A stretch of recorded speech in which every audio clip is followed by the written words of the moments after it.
Ignored in first class. Moments later, they learned she was the airline's new CEO.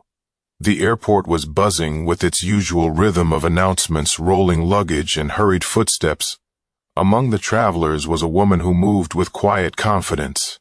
Her beige slacks and sleeveless blazer were crisp, her gold bracelet catching the light with every purposeful stride.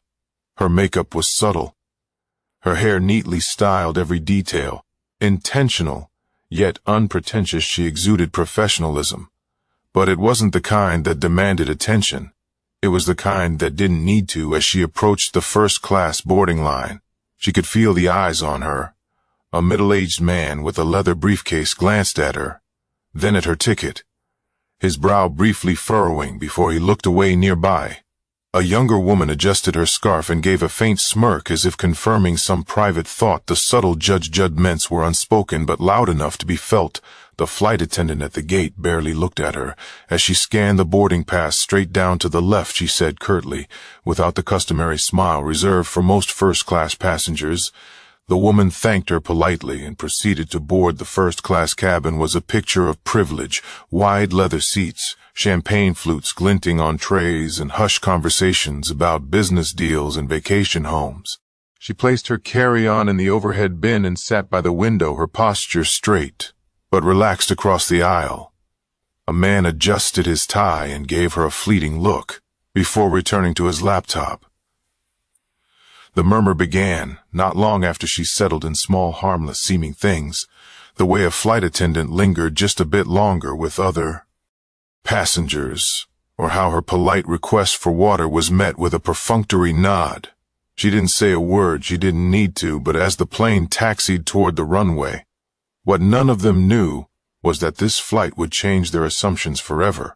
The flight had just reached cruising altitude when the true nature of first-class dynamics began to reveal itself. The woman sat quietly scrolling through emails on her phone, but the interactions around her painted a vivid picture. A couple seated 2 rows ahead received warm smiles and cheerful banter from the flight attendant as she poured them another glass of wine. A man behind her, reclining with his noise-canceling headphones, had his blanket adjusted without needing to ask. But when the woman politely requested a refill for her water, the response was noticeably different. "Just a moment," the flight attendant said flatly, not breaking stride, as she walked past. Minutes turned into 10, then 15, but no water came. The woman glanced up, catching sight of the same attendant, now laughing at a joke shared with another passenger. She sighed and turned back to her phone, refusing to let irritation show on her face. Her demeanor remained calm, composed exactly as it had always been. Nearby, a man in a navy blue suit leaned over to the woman beside him and whispered something. She responded with a small laugh, her eyes flickering briefly toward the woman. It was fleeting, but the meaning was clear. The whispers weren't lost on her. They rarely were. And then there was the attendant returning, with renewed energy, but no water. Instead, she stopped at the row ahead, addressing another passenger. "Are you sure I can't bring you anything else, Mr. Kensington?" Her voice was sigh. Rupee, her posture attentive. The woman smiled faintly to herself, masking her thoughts behind a practiced expression of neutrality.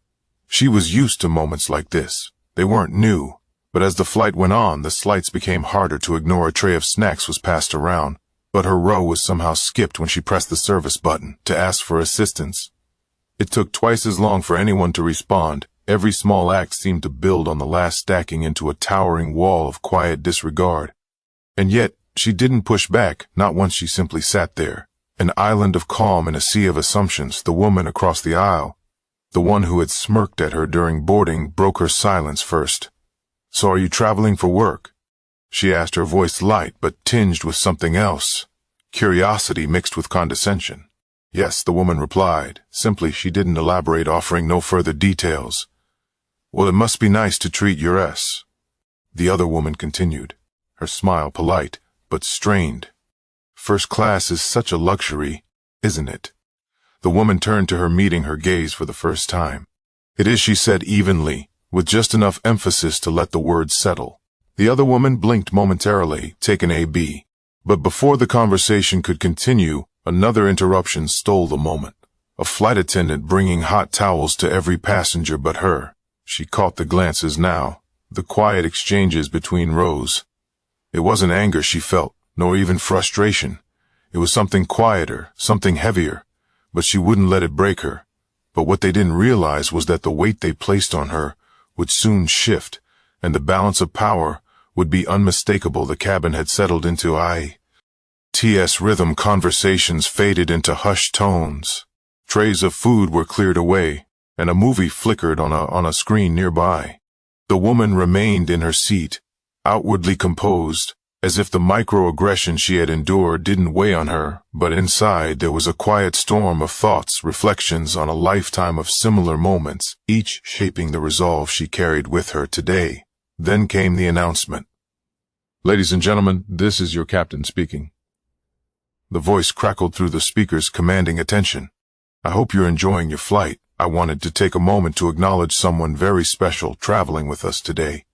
The cabin grew still, heads turned, curiosity flaring, as passengers paused their conversations and adjusted their seats to listen. "On board with us is the new CEO of this airline, a remarkable leader who has already inspired our entire team.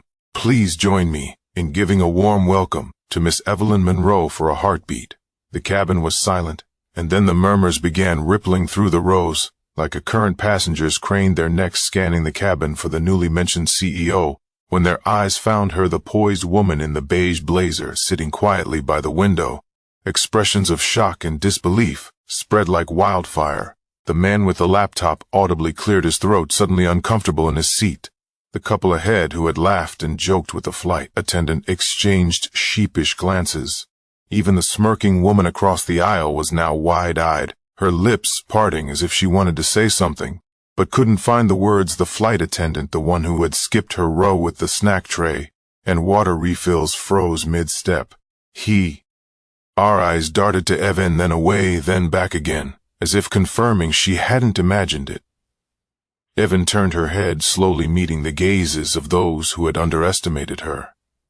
There was no triumph in her expression, no visible gloating, just a calm, steady presence that demanded attention without asking for it. The captain's voice continued. "Miss Monroe, on behalf of the crew and passengers, thank you for flying with us today. It's an honor to have you on board." Polite applause broke out, hesitant at first, but growing louder as the reality of the moment sank in. Evelyn offered a gracious smile, inclining her head slightly in acknowledgement. It wasn't a grand gesture, but it carried weight, an unspoken message that didn't need to be voiced, and yet the shift in the air was palpable. The flight attendant hurried to Evelyn's row, water bottle in hand, her demeanor suddenly contrite. "M. Monroe, I'm so sorry for the delay earlier. Is there anything else I can get for you?" she asked, her voice soft and deferential. Evelyn looked at her, her expression unreadable. "No, thank you. I'm fine," she replied, her tone measured but firm.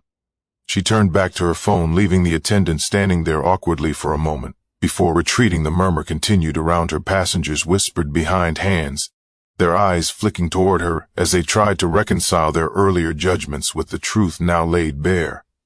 Evelyn could feel their discomfort, their silent reckoning. It was the same discomfort she had seen countless times before, in boardrooms, at networking events, in spaces where her presence was often questioned before her competence could even be considered. But this time the discomfort wasn't hers to carry. It belonged to them. The applause had died down, but the atmosphere in the cabin was anything but calm. Evelyn remained seated, her expression composed, as the realization of her position settled uncomfortably into the minds of those around her. She could almost feel the weight of their stares, the tension of unspoken apologies hanging in the air. The man with the leather briefcase, who had glanced dismissively at her during boarding, now couldn't seem to meet her eyes. Instead, he busied himself with his in-flight magazine, flipping pages at random. The woman across the aisle, who had commented on treating yourself to first class, looked flushed, as if the revelation had drained the color from her face. And then there was the flight attendant, the one who had skipped her row and ignored her requests. She reappeared with a tray of refreshments, smiling nervously.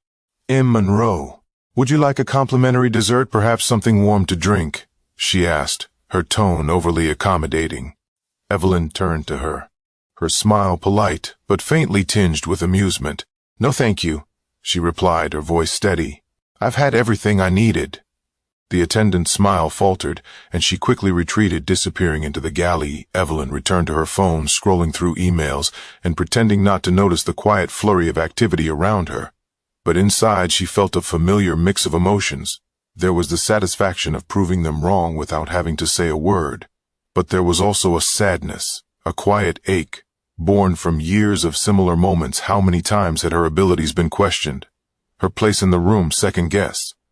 How many times had she been forced to silently carry the weight of their assumptions across the aisle? The younger woman finally spoke up. I had no idea," she stammered, leaning slightly toward Evelyn. "Congratulations on the new role. That's really impressive." Evelyn looked at her, tilting her head slightly as if considering her words. "Thank you," she said simply, her tone warm but reserved. She could see the woman wanted to say more, perhaps to justify her earlier behavior or offer an apology. But she let the silence linger, giving the woman space to sit with her own discomfort. It wasn't long before the man with the briefcase tried to engage her as, "Well, you must have worked incredibly hard to get where you are," he said, his voice loud enough for others to hear. "Running an airline, that's no small feat." Evelyn smiled faintly. "Hard work always pays off," she replied. "But sometimes it takes more than that. It takes people willing to see beyond what's on the surface." Her words hung in the air. Simple.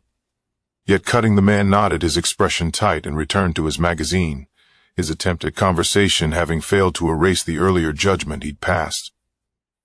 The rest of the flight was quieter. The whispers faded, replaced by a collective sense of reflection among the passengers. Evelyn could feel it in the way they avoided her gaze, in the occasional glance filled with a mix of shame and admiration. She didn't need their apologies or their approval. Her presence alone was enough to remind them of what they had overlooked. But for Evelyn, this wasn't about seeking validation. It was about letting the lesson sink in, one that would stay with them far beyond this flight. As the flight neared its destination, the passengers remained subdued, their earlier energy replaced by quiet introspection. Evelyn noticed the change,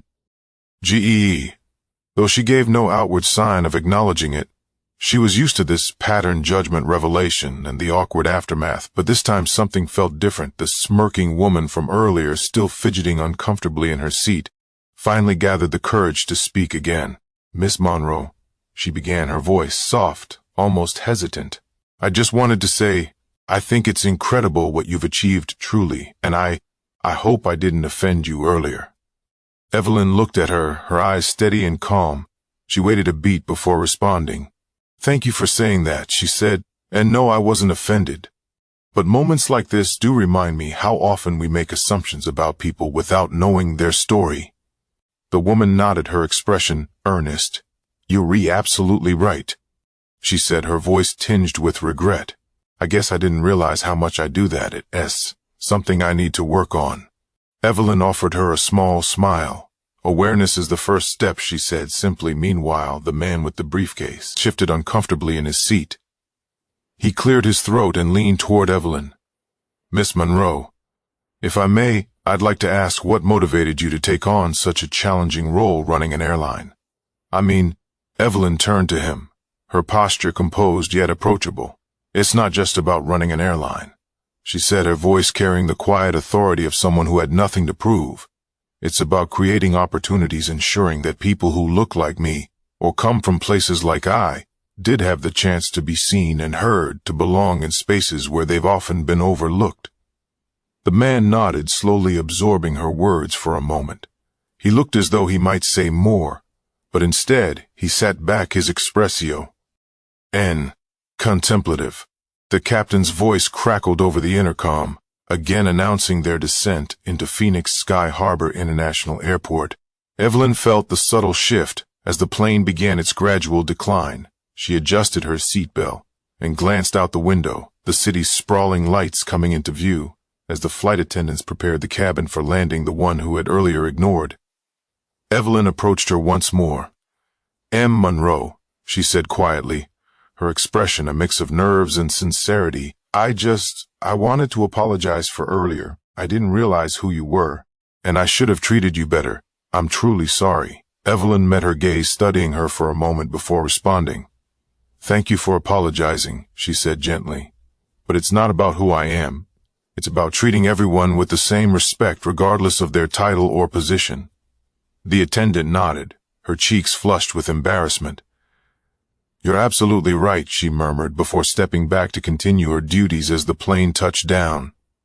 Evelyn leaned back in her seat, allowing herself a moment of quiet reflection.